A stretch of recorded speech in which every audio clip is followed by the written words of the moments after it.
بسم اللہ الرحمن الرحیم۔ حضرت انس رضی اللہ تعالیٰ عنہ فرماتے ہیں کہ رسول اللہ صلی اللہ علیہ وسلم نے ارشاد فرمایا، قیامت کی علامت میں سے یہ ہے کہ علم اٹھا لیا جائے گا، جہالت آ جائے گی، شراب کھلم کھلا پی جائے گی اور زنا پھیل جائے گا۔ اللہ ہم سب کی اس سے حفاظت فرمائے، آمین۔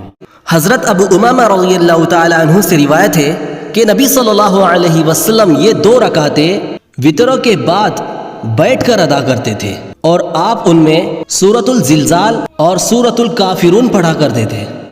حضرت ابو ہریرہ رضی اللہ تعالیٰ عنہ بیان کرتے ہیں، رسول اللہ صلی اللہ علیہ وسلم نے فرمایا، کیا تم جانتے ہو کہ کون سی چیز زیادہ تر لوگوں کو جنت میں داخل کرے گی؟ پھر فرمایا، اللہ کا تقوی اور حسن خلقی۔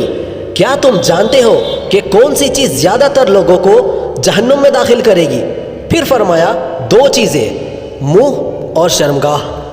نبی اکرم صلی اللہ علیہ وسلم نے فرمایا، نماز بغیر وضو کے قبول نہیں کی جاتی اور نہ صدقہ حرام مال سے قبول کیا جاتا ہے۔